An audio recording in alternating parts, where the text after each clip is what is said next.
Bem-vindo ao meu canal no YouTube. Aqui falo sobre atendimento a crianças no consultório, com assuntos e dicas que te ajudam a ter sucesso nesses atendimentos. No vídeo de hoje, vou falar sobre profilaxia dentária. Para quê? Por quê? Mas antes de começar a assistir, clica no sininho para ativar as notificações. Te inscreve no meu canal e, se gostar, não deixe de compartilhar com os seus colegas.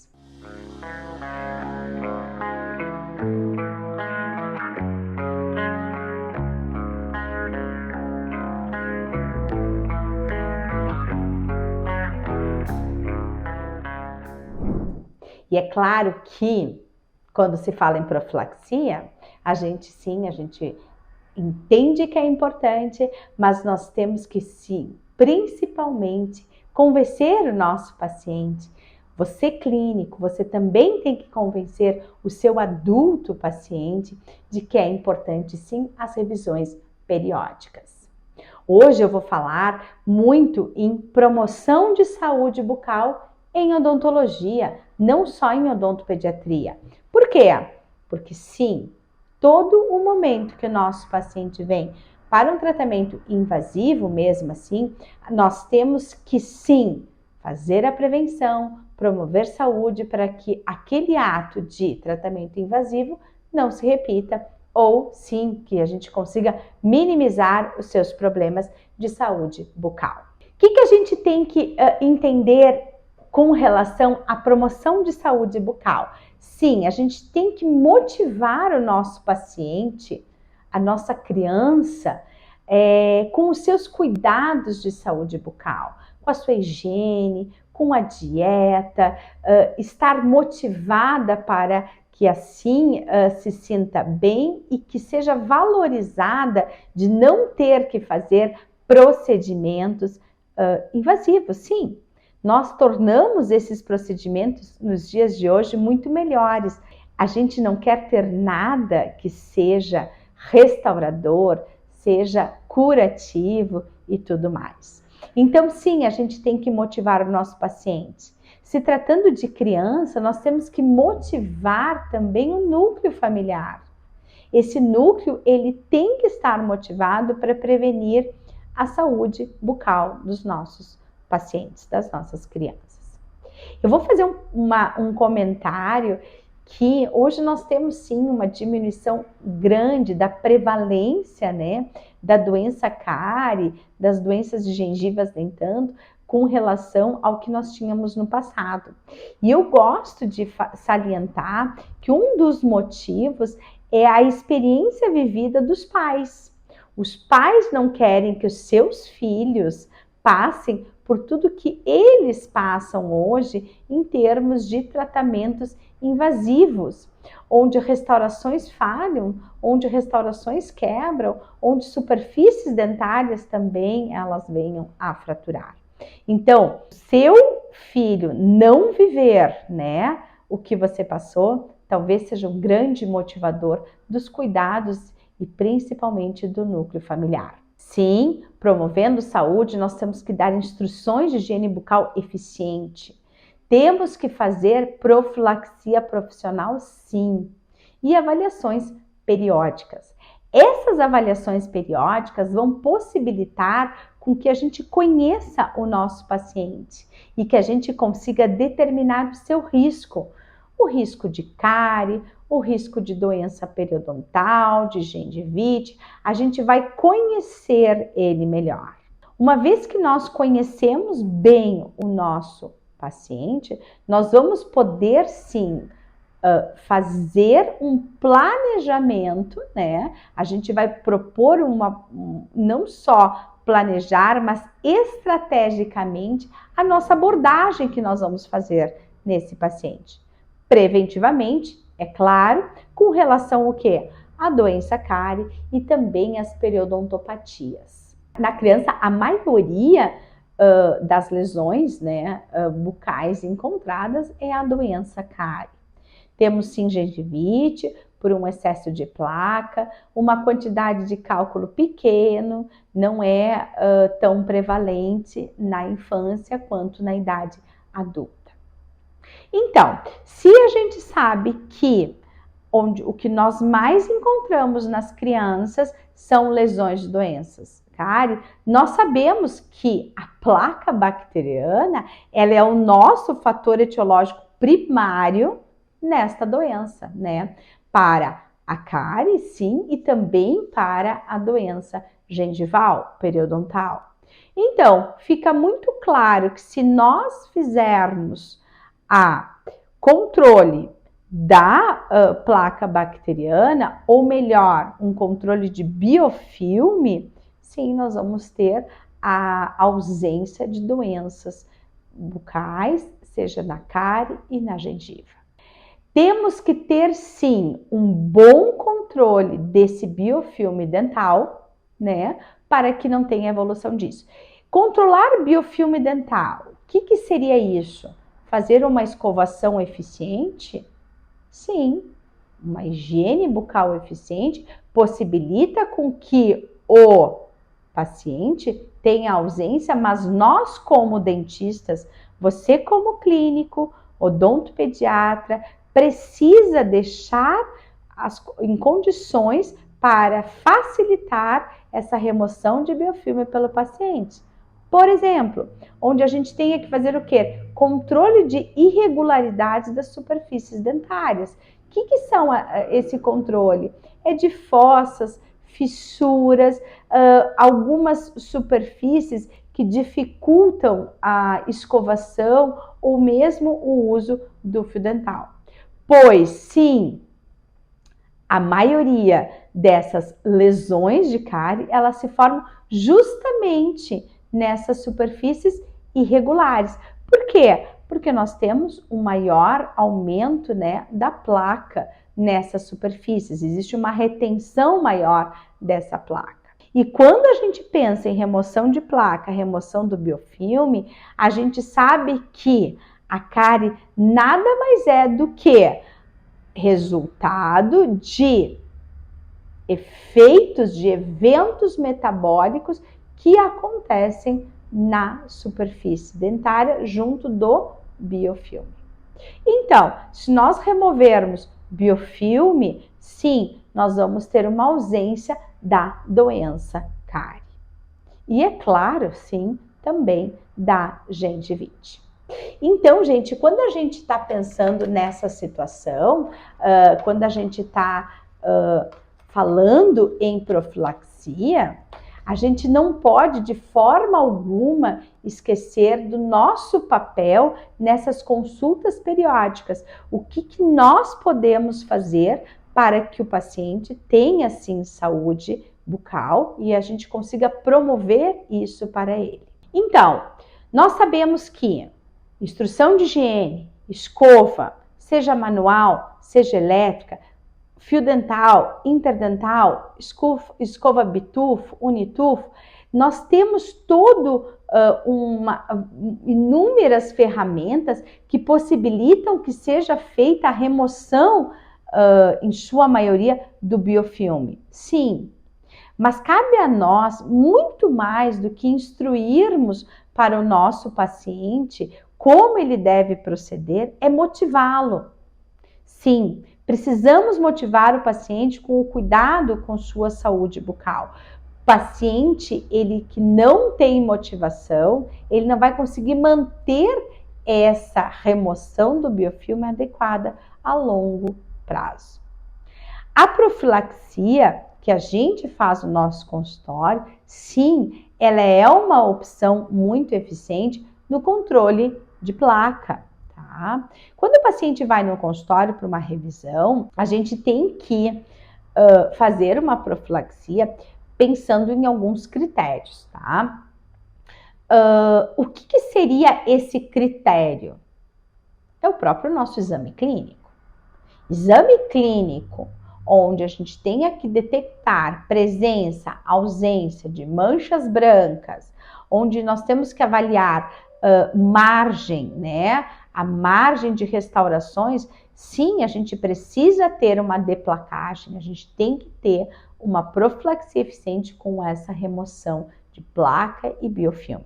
O que nós vamos ter que cuidar nessas nossas consultas periódicas, para que assim a gente consiga estabelecer a periodicidade dessas consultas.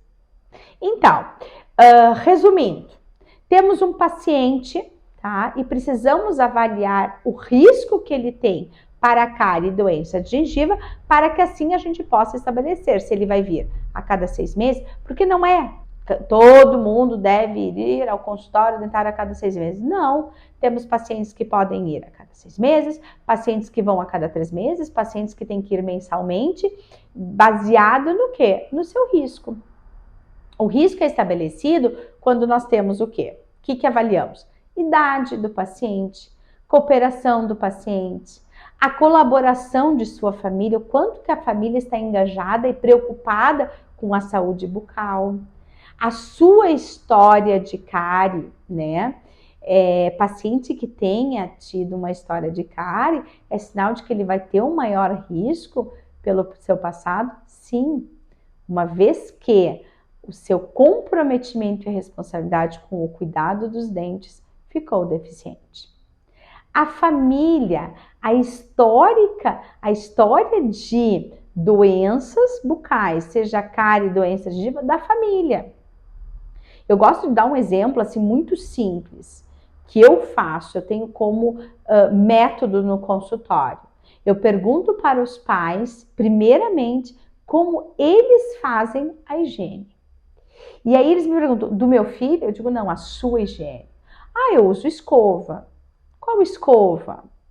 Não sei, qualquer uma que tem no mercado. Bom. E pasta dental? O creme dental eu uso o tal. Usa fio dental? Não, fio dental eu não uso. Quando eu pergunto isso, eu estou me propondo a entender qual é a valorização que este pai tem com a sua higiene bucal. Porque sim, a gente passa para os nossos filhos e passa para aquela criança que está na minha cadeira os valores que nós acreditamos. Então, um pai que não usa fio dental, qual é a chance de ele manter uma rotina de uso fio dental do seu filho? Pequena. Então, é importante a gente construir. E aí eu volto a frisar, para você clínico que atende adultos e que está se sentindo inspirado a começar a atender a criança e assim a família toda, você já vai ter essas informações. Você já sabe o quanto você tem que motivar aquela família para que a gente tenha saúde bucal do filho, né? Então, a gente tem que conhecer, sim, hábitos históricos de doença daquela família, de higiene bucal. A gente tem que avaliar naquele momento, sempre que vem para as consultas, ele vem com uma presença de placa, tem gengiva sangrante, tem presença de cálculo, manchas extrínsecas.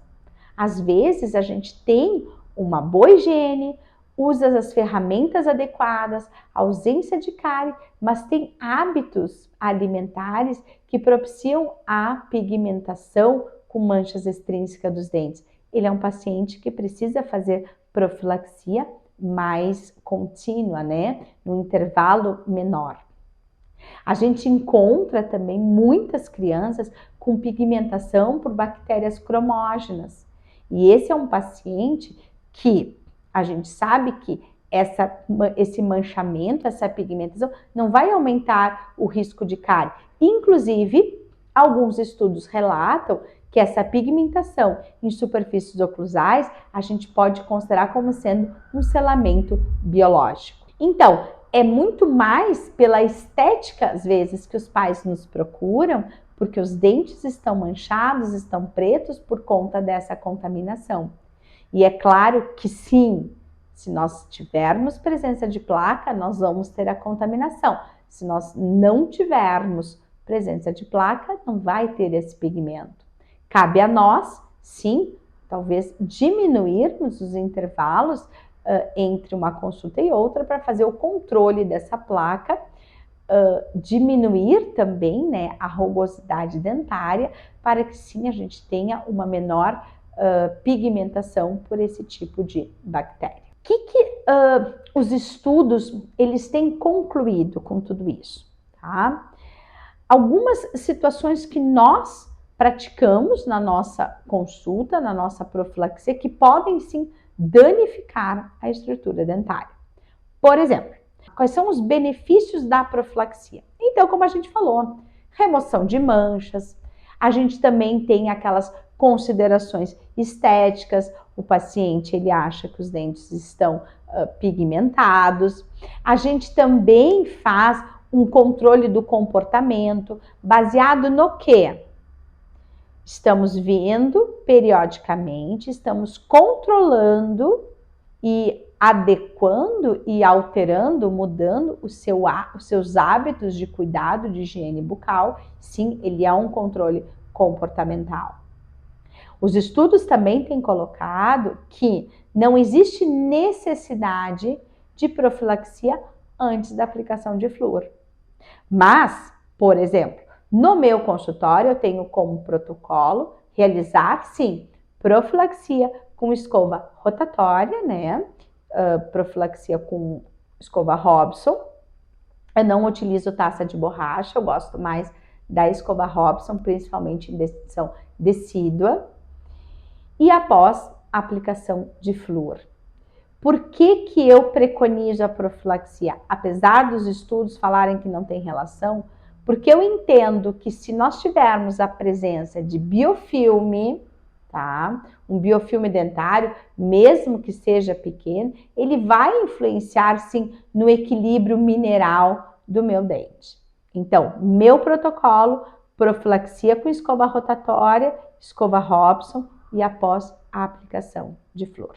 Quando o nosso paciente vem para essas consultas periódicas, a gente consegue também trabalhar a questão da importância, da responsabilidade, fazer conscientizá-lo, sim, de que existe uma necessidade de um autocuidado caseiro, um autocuidado de vir às consultas para que a gente tenha, sim, uma promoção de saúde bucal e uma excelência na prevenção de doenças bucais na boca dele.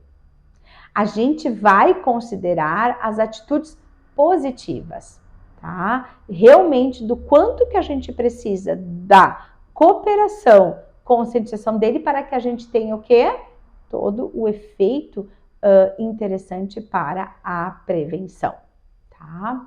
Eu vou dar um exemplo, tá? Um exemplo assim bem simples. Muito comum no meu consultório, principalmente na época de adolescência, os pais eles vêm durante ali a nossa conversa inicial. Eu sempre gosto de conversar antes e não ir direto, né? Já fazer os procedimentos na cadeira odontológica. E é muito comum os pais falarem, ele não tá escovando os dentes, ele não tá caprichando, e eu disse, bom, agora você vai se virar com a sua dentista, tá? Sim, isso é muito ruim. É muito ruim porque eu não estou lá diariamente fazendo com que a gente tenha uma melhora nesse ato, né, de higienizar os seus dentes.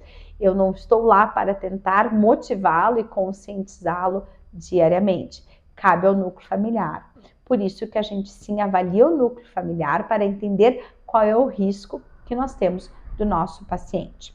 Então, ele vem no consultório desmotivado, cabe a nós motivá-lo, conversar, explicar e conscientizar dos riscos que ele está tendo por não ter o hábito ou por simplesmente negligenciar alguns passos de sua higiene bucal.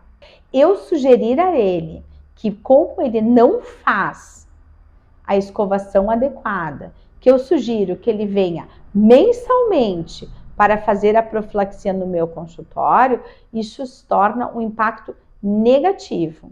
Existe uma dependência entre profilaxia, como sendo por ela que a gente consegue fazer a prevenção de saúde bucal. E nós sabemos que não, se torna um ato falho. Então, cabe a nós, sim, revertermos o jogo. Talvez a gente até aumenta a periodicidade, né, de vinda no consultório com o intuito de não fazermos a profilaxia, mas sim para mantermos o paciente motivado. Eu não me lembro aonde que eu li, mas foi um artigo já bastante antigo, e eu conto essa história já faz alguns anos, então imagino que 6, 7, 8 anos. Nós, seres humanos, a gente leva 90 dias para criar um hábito. E nós perdemos esse hábito em 7 dias. O que eu quero dizer com isso? Vamos para a academia, né? Eu coloco esse exemplo porque para mim é importante. Vamos na academia. Quanto tempo que a gente leva para criar uma rotina de sempre ir, métodos e mesmo motivação, né, de desejar ir na academia, a gente precisa de um tempo maior. Vamos viajar de férias, ficamos uma semana, 10 dias sem ir na academia, como a volta é difícil. Então, para nós estabelecermos um hábito, a gente precisa de 90 dias. Para a gente perder, basta uma semana.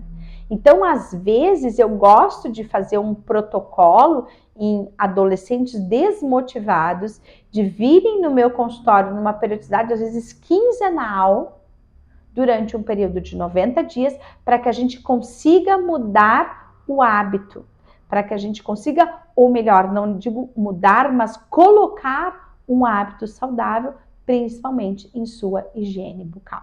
Importante, anotem aí, erros que a gente pode cometer com a profilaxia que podem sim prejudicar a estrutura, o esmalte, causar danos ao esmalte. Usar taça de borracha numa rotação mais alta com uma pasta profilática pode remover a camada de esmalte rico em flúor. Então, não. Taça de borracha com pasta profilática em baixíssima rotação. A gente também, quando utiliza escovas rotatórias com pedra pomes, a gente pode aumentar a rugosidade da superfície dentária. Principalmente quando a gente tiver um dente que teve uma perda desmineralizado. E isso não é difícil, né? Porque a gente começa a fazer uma profilaxia, a gente utiliza sugador, o dente ele perde a água, ele começa a ficar desidratado, temos sim perda, né, mineral com isso também, e nós colocamos a nossa escova rotatória ou taça de borracha com pedra pomes. Aumentamos a rugosidade. E tu vê que essas duas situações, elas são situações que vão fazer o quê? Predispor, sim, principalmente na rugosidade, a um aumento do acúmulo, né, de placa, uma vez que a superfície está rugosa. E num segundo momento, sim, quando a gente tem uma perda mineral e um dano no esmalte rico em flúor, a gente pode aumentar, sim, a nossa chance de lesões bucais, de doença cárie. É claro que não, a gente sabe que o flúor, ele auxilia sim no processo de prevenção de cárie, mas nós sabemos que a relação remoção mecânica de placa efetiva com dieta é fundamental para a formação ou não de lesão cariosa. E aí, a gente se pergunta, quando que nós vamos, então, estabelecer a periodicidade? Como?